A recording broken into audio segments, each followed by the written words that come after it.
From my vantage point in the cold, airless silence of the void, I watched the one who believed he had conquered me, only to find himself cast into the cyclical abyss. Now that is one chilling opening, right? Welcome to today's Explainer. We are taking a really profound psychological deep dive into a grim, dark Gothic fable.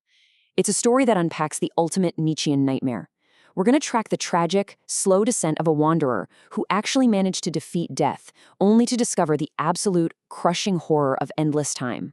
This quote really sets the tone for our entire journey. We're observing this whole tale directly through the eyes of the Reaper himself, who is watching our immortal wanderer. You see, this wanderer sought eternal duration. He wanted to live forever, plain and simple.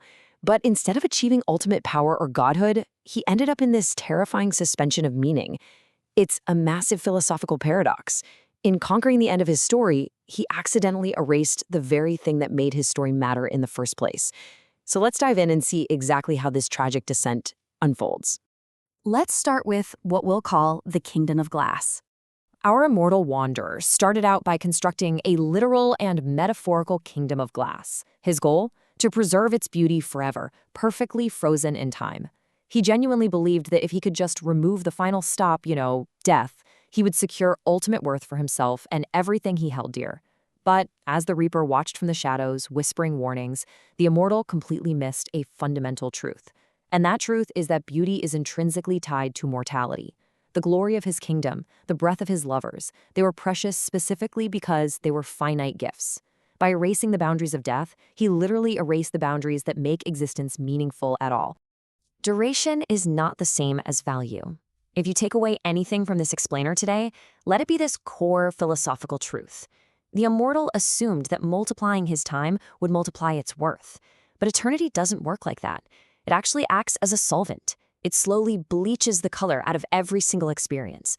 Think about it. Because nothing ever ends, nothing can remain special. His grasp is completely empty, even as his reach has become infinite. That brings us to a fascinating concept, linguistic decay, specifically Achaeon versus telos. This fatal misunderstanding by the wanderer really comes down to the linguistic decay of his own concepts of self. It's a battle between two deeply opposing ideas. On one side, we have aeon. This is eternal duration. It's exactly what he sought out, the endless extension of time without any resolution. It's essentially a hollow vessel. But on the flip side, we have telos. Telos represents final purpose. It's the ultimate conclusion, the specific destination that actually anchors a journey and gives it its meaning. The immortal desperately sought aeon, but in doing so, he completely locked himself out of telos. So now he has endless time, but absolutely zero final purpose required to make any of his actions matter.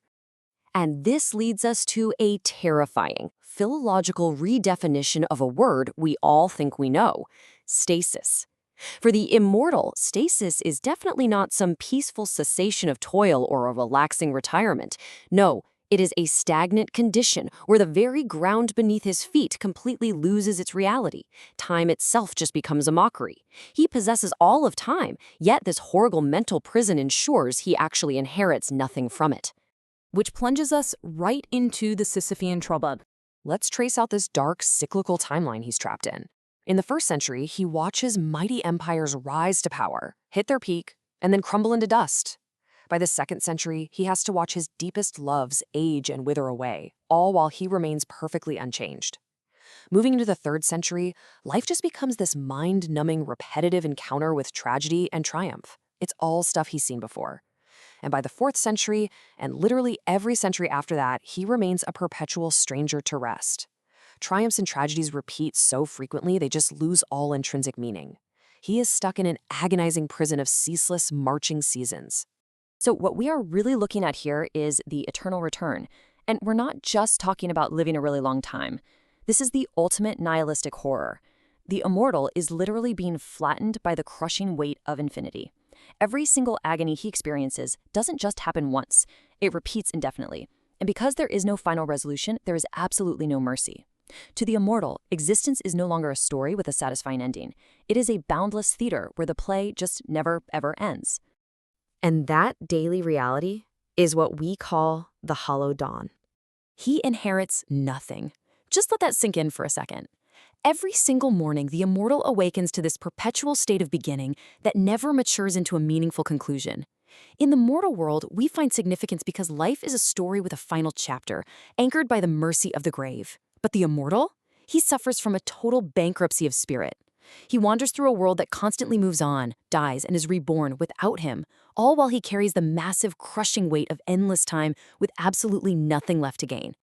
Let's break down how this reality completely destroys the very concept of choice through the absolute erosion of consequence. Step 1. Imagine he makes a monumental choice. He decides to save an entire civilization, or maybe he chooses to ignite it and burn it down. Step 2. Because time goes on forever, that choice eventually just flattens out. The civilization he saved is going to fall anyway 1,000 years later, or a new one will rise from the ashes he created. Step 3. Ultimately, his most dramatic, world-altering action becomes nothing more than an insignificant gesture. It's a repetitive whisper in a universe that simply does not care. Because there's no ending to give structural integrity to his choices, his highest joys and his deepest sorrows are entirely flattened by infinity. This brings us, finally, to the mercy of the grave. The immortal, who once fought so fiercely to conquer death, eventually returns. But as the Reaper notes from the shadows, he comes back no longer wielding a sword, but with a desperate plea. He is begging for the mercy of the grave. He has realized, far too late, that by defeating the final stop, he actually inherited a void. He has been reduced to a ghost, wandering around in a theater where the audience packed up and left ages ago, forced to play a role in a cycle that serves no end and reaches absolutely no resolution. And this is the ultimate, profound realization we need to take away from this explainer today.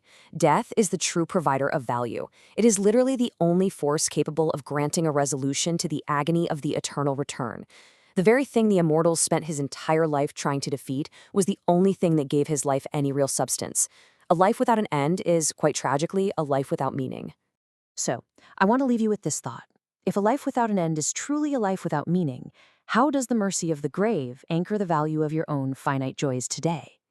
The Reaper's observation of the immortal's tragic mistake isn't just a dark, gothic fable, it's a really profound reminder for all of us. Our timelines are finite, they will end, and that is exactly what makes our choices, our loves, and our triumphs so incredibly beautiful and urgent. Thank you so much for joining me for this explainer, and I really hope this helps you find some new value in the finite, fleeting moments of your own journey.